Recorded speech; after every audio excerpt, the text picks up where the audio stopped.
여성이 되어서 이제 가족을 만날 때 가장 듣기 싫어하는 말이 결혼 언제 할 거니 이런 말이라고 합니다.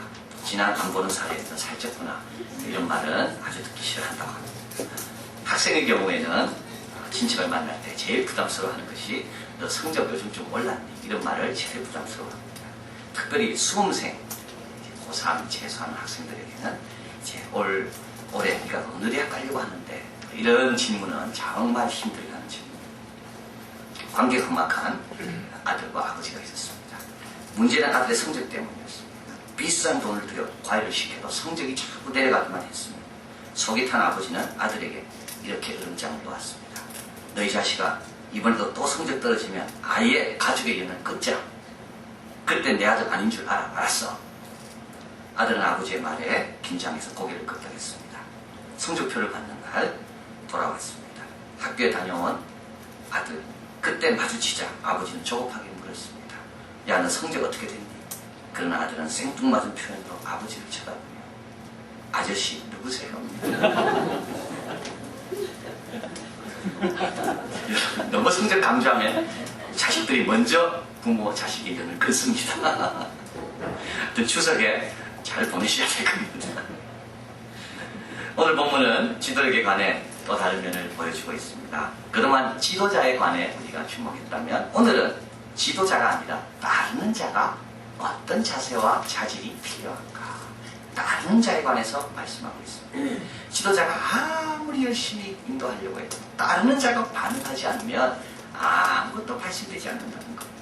사무엘처럼 이렇게 위대한 종이 있어도 사무엘의 도움을 받기 위해서 겸손히 나오지 않으면 이스라엘 백성에게는 아무 일도 발생되지 않는다는 겁니다. 오늘 본문의 배경은 그렇습니다. 사무엘은 어린 시절을 지났습니다. 이제 청년이 되고 나이가 들었습니다. 그 가운데 하나님께서 사무엘에게 주신 말씀이 하나도 땅에 떨어지지 않을 만큼 백성들에게 인정받는 종이 되었습니다. 그런데 백성들은 블레셋과 싸울 때 사무엘에게 나아가지 않습니다. 첫 번째 나가서 4,000명을 잃었습니다. 이때도 백성들은 사무엘에게 나오지 않습니다.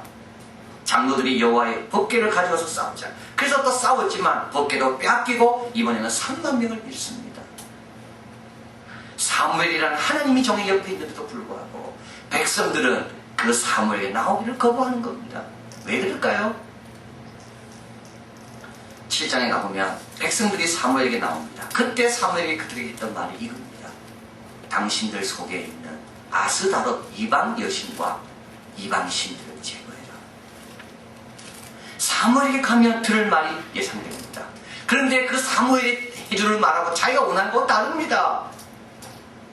자기들은 그냥 전쟁에서 이기기만 원하는데 틀림없이 사무엘에 가서 물어보면 사무엘은 먼저 이방 신들부터 제거해라.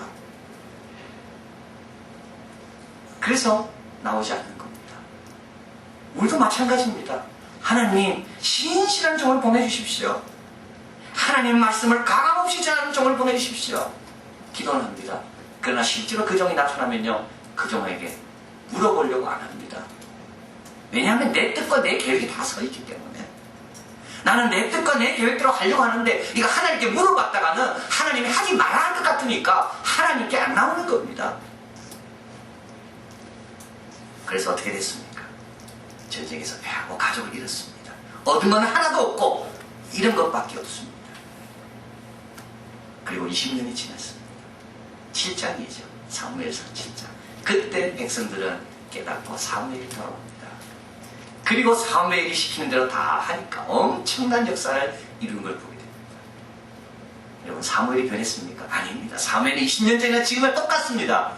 백성이 변한 겁니다.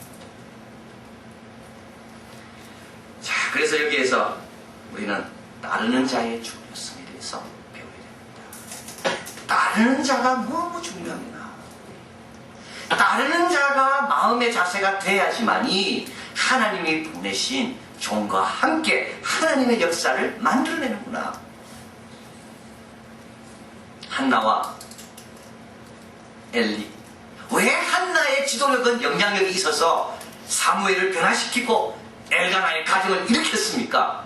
왜 엘리는 그가 두 아들에게 말했는데도 불구하고 아무 일도 일어나지 않았습니까? 한나가 말할 때 엘가나가 들어줬기 때문에 그렇습니다. 한나가 자기의 기도 제목과 소원을 말할 때 남편이지만 남편의 권위로 무시하지 않고 아내의 말에 이끌림을 받으니까 그 가정이 그렇게 복을 받은 겁니다. 엘리의 두 아들은 반대죠. 아버지가 그렇게 간곡히 이야기해도 아버지로부터 이끌림 받기를 거절했습니다. 지도력이란 인도자와 인도함을 받는 자가 하나가 될 때 열매를 맺습니다. 인도자는 지도력을 발휘하기 위해 최선을 다해야 되고 인도함을 받는 사람은 인도함을 잘 받기 위해 바른 자세와 바른 헌신이 있어야 되는 겁니다. 그런데 인도함을 받는 것은 여러분 쉽지 않습니다. 남이 나를 이끌고 간다는 건요, 그건 정말 괴롭습니다. 왜냐하면 우리의 자아가 용납하지 않습니다. 우리 자존심이 있기 때문에 그렇습니다. 나도 내 뜻대로 하고 싶은 내 계획과 생각이 다 있기 때문에 그렇습니다. 그래서 아이들도 부모 말 안 듣는 이유가 거기에 있는 겁니다. 그럼 부모라고 옳은 지혜와 옳은 가르침을 저를 다 따릅니까? 그렇지 않습니다.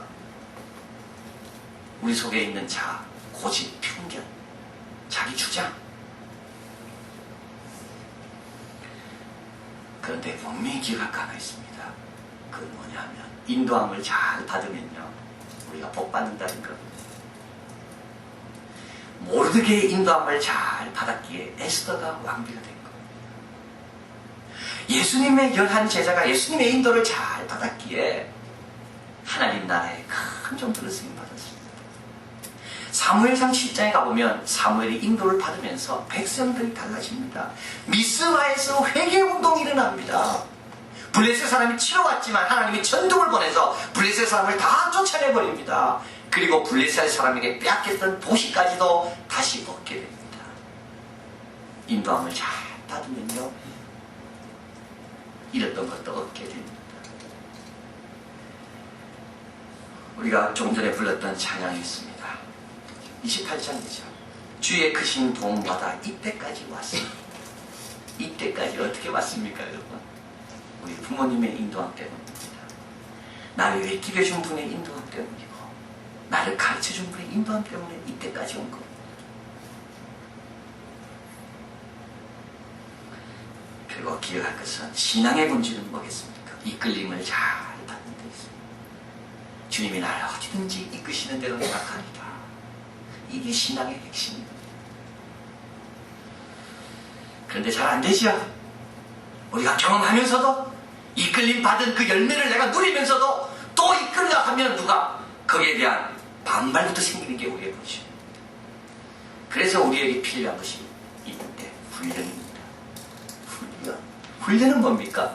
훈련은요, 그냥 되지 않는 것, 자동적으로 되지 않는 것을 되게 하려는 인위적인 모든 노력을 훈련이라고 말합니다. 그냥 절대 안 됩니다. 제2 외국어를 배우는 건요, 그냥 안 됩니다. 내가 인위적으로 노력해야지만이 제2 외국어를 배울 수가 있습니다. 외국어를 배울 수 있습니다. 피아노 치는 거 훈련으로만 됩니다. 자신을 부인하고 이끌림 받는 거 훈련으로만 됩니다. 그래서 예수님은 제자들을 3년 동안 훈련시켰습니다. 자기를 부인하고 나를 따르게 하기 위해서. 오늘 이스라엘 백성들은 이 훈련을 받은 적이 없습니다. 사무엘상 바로 앞이 사사기입니다. 룻기가 끼어있지만 원래는 사무엘상 바로 앞은 사사기입니다. 사사기에 반복되는 말은 왕이었기 때문에 백성들이 자기 소견에 오른 대로 행했다. 이게 사사기에 반복되는 구절입니다. 훈련받은 적이 없습니다. 누군가 나를 이끌어주는데 내가 복종하고 순종해야 되는 훈련받은 적이 없습니다. 그래서 사무엘 같은 위대한 종이 바로 옆에 있음에도 불구하고 거기에 겸손해 나가 인도함 받는 마음의 자세가 안 된 거죠. 그런데 20년이 지났습니다. 고생 많이 하고 여호와의 언약궤도 빼앗겼다가 다시 스스로 돌아온 것을 보고 그러면서 이들에게 하나님의 말씀에 이끌림 받아야 되는 체질로 20년 만에 바뀌게 된 겁니다. 여러분, 이런 말이 있습니다. 질문하면 3분 동안 부끄럽다. 그러나 질문하지 않으면 평생 부끄러워해야 한다. 질문할 때는요, 3분만 부끄러우면 됩니다. 그러나 질문하지 않으면 평생 부끄러운 가운데 지내요. 훈련도 그렇습니다. 훈련 받을 그때만 아프면 됩니다. 그러나 훈련 받지 않으면 훈련 받기까지 계속 괴롭습니다. 히브리서 12장 11절. 무릇 징계가 당시에는 즐거워 보이지 않고 슬퍼 보이나 후에는 그로 말미암아 연단한 자에게는 의의 평강한 열매를 맺느니라. 혹시 여러분 가운데 아직도 남이 나를 이끌려고 할 때 불편해하고 평안이 없고 괴로워합니까? 훈련받아야 됩니다. 의의 평강한 열매가 아직 맺히지 않은 겁니다. 뭐든지 내 뜻대로 돼야 되는데 되지 않을 때 분노가 일어납니까? 훈련이 필요한 자입니다. 그런데 이 훈련을 잘 받게 하기 위해서 이 훈련의 과정을 기쁨과 은혜 가운데 통과하기 위해서 우리가 꼭 붙들어야 될 두 가지가 있습니다. 첫째는 뭐냐 하면 이런 자기 부인의 과정 가운데 하나님을 깊게 경험하는 기회로 삼는 것. 자기는 부인할 때 여러분 그때 어떻게 됩니까? 이것만 나만 나의 문제를 하나님만 알고 계시기 때문에 그분과의 관계가 더 진해지게 되고 깊어지게 됩니다. 7장에 사무엘은 백성들이 이렇게 이야기하죠. 여호와께 전심으로 돌아오려거든 여호와 그만 섬겨라. 무슨 말입니까? 자기를 부인하고 자기를 참고 자기를 누르려고 할 때 그때 하나님께 이렇게 고백하라는 겁니다. 하나님은 아십니다. 내가 하나님 때문에 참습니다. 내가 하나님이 기뻐하는 것에서 여기서 양보합니다. 이럴 때 하나님과 나와의 관계가 깊어진다는 겁니다. 금요일 정필도 목사님 적으신 교회는 무릎으로 세워진다는 책을 읽었습니다. 정필도 목사님은 부산에서 목회를 잘 하시는 아주 대표적이고 큰 교회를 목회하시는 분입니다. 저는 부산에 있었기 때문에 이 정필도 목사님을 잘 압니다. 아니, 물론 이게 개인적으로 아는 게 아니라 그분을 그냥 아는 거죠. 제가 고등학교 때 이분이 우리 중고등부에 예배 오셔서 중고등부 수련회를 하신 적이 있습니다. 얼마나 지루하던지요. 지루합니다. 그리고 그분이 그때 이런 말씀하셨습니다. 은혜 받으면 팝송 유행까지 싫어진다고. 그때 저는 팝송을 너무 좋아했기 때문에 속으로 비웃었습니다. 은혜 받는가 하고 팝송은 별개입니다. 근데 정말 대학 가서 은혜를 받으니까 팝송이 싫어지더라고요. 이분이 25년 전에 수영로교회를 개척하시고 교회를 부흥시켜 지금 해운대에서 아주 엄청난 큰 교회를 지금 세우고 계시는데요. 지금 연세가 거의 70이 다 돼갑니다. 이 70연세 은퇴를 바라보면서 후배 목회자들에게, 후배 교인들에게 쓴 책이 바로 교회는 무릎으로 세운다는 책입니다. 저는 이 책을 읽으면서 이분에 대한 새로운 깨달음, 존경이 생기게 됐습니다. 몇 가지만 말씀드리면요. 이분은 자기 아버지가 초등학교 때 돌아가셨습니다. 집이 너무 가난했고 할머니, 어머니, 여동생. 근데 집이 서울에 있으니까 집안에서 올라온 친척들이 다 올라와서 이 집의 신세를 자꾸 지는 겁니다. 집은 자꾸 기울어가고. 근데 예수님을 만나게 되고 초등학교 때 거기서 공부를 열심히 하게 되니까 경기중학교, 경기고등학교, 서울대학교 다 들어간 겁니다. 그때 중요한 건 서울대학교 졸업하고 신학교 갔다는 겁니다. 가정을 일으켜야 되는데도, 가정이 어려운데도 하나님 주신 모든 은혜를 자기가 하나님께 한 소원을 갖기 위해서 신학교 간 겁니다. 고등학교 2학년 때입니다. 집이 너무 가난했습니다.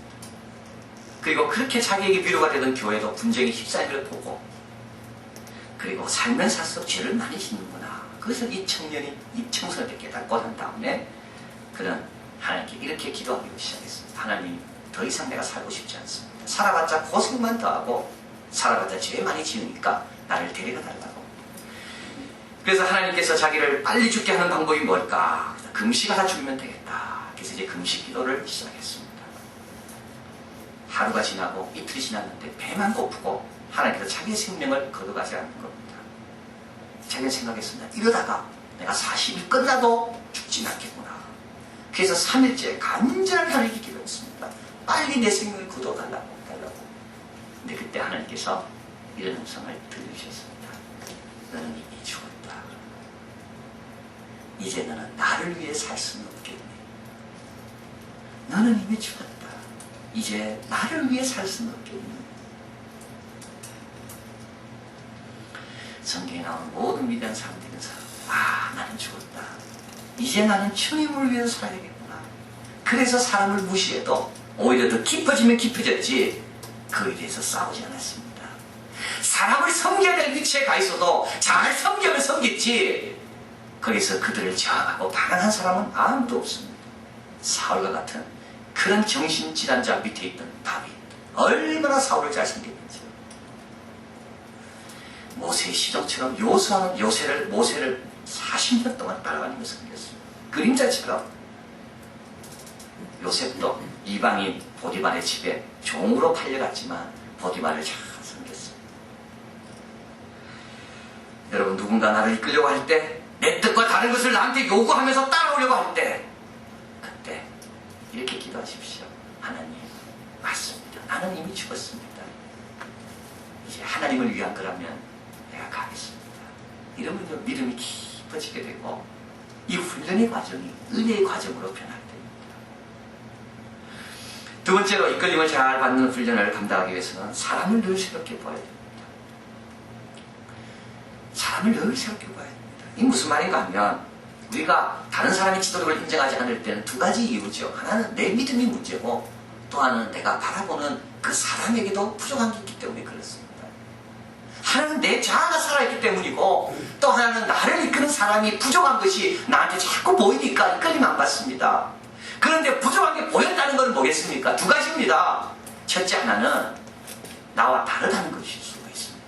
부족한 게 아니라 나와 다르다는 것. 또 하나는 내가 그를 이제 잘 알게 되었다는 것.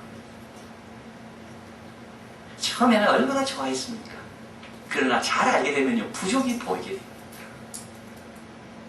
그러다 보니까 어떻게 됩니까? 그의 권위와 그의 말들을 인정하지 않게 됩니다. 부부간에도 마찬가지입니다. 처음에는 얼마나 그렇게 사랑했습니까? 그러나 같이 지내다 보면 서로의 약점을 알게 됩니다. 그러면 말 안 듣습니다. 부모도 마찬가지입니다. 자녀들이 잘 모를 때는 부모 말 잘 듣다가 부모가 연약하고 부족한 걸 알게 되면 부모 말 잘 안 듣습니다. 우리 교회도 마찬가지입니다. 우리 교회가 처음 시작할 6개월 전만 해도 얼마나 우리가 모이는 게 좋았습니까? 그러나 6개월 지나면 서로를 알게 됩니다. 이제 어떻게 해야 됩니까? 사무엘은 이들에게 말합니다. 전심으로 여호와께 돌아오려거든 이반 신들과 아스다롯을 제거하라.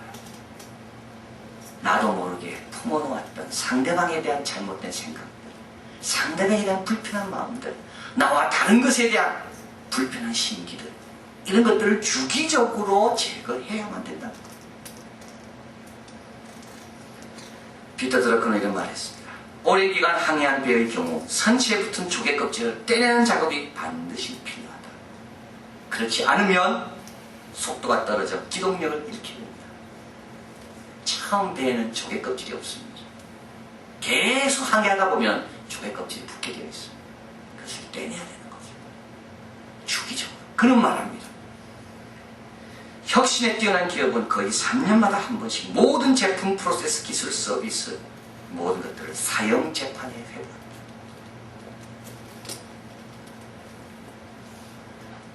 우리도 주기적으로 해야 됩니다. 상대방을 새롭게 바라봐야 됩니다. 상대방을 통하여 이루고자 하나님 뜻이 무엇인지에 대해서 겸손하게 바라봐야 됩니다. 오늘 본문에 보면 20년이 지난 다음에 상대방 이스라엘 백성은 비로소 사무엘을 알아. 20년이 지난 다음에 우리 곁에 있는 사무엘이 있구나. 사무엘이 나오게 되고요. 하나님께서 큰 승리를 백성에게 줍니다. 사무엘이 변했습니까? 아닙니다. 사무엘은 20년 전이나 지금이나 똑같습니다. 누가 변했나? 백성이 변한 새끼 낙타가 아빠 낙타에게 물었습니다. 우리는 왜 등에 혹이 달려있어요? 아빠 낙타가 대답합니다. 그것은 사막을 여행할 때 식량을 저장하기 위해서요. 새끼 낙타가 또 묻습니다. 우리는 왜 속눈썹이 이렇게 길어요? 그거 그 눈에 모래가 들어가지 못하도록 하기 위해서지.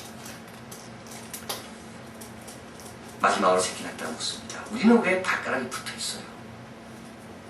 그것도 몸이 모래속에 빠지지 않도록 보호하기 위해서 발가락에 붙어있는 겁니다. 그러다 새끼 낳다가 심각한 얼굴로 아빠에게 묻습니다. 그런데 아빠, 우리는 왜 지금 동물원에 있지요?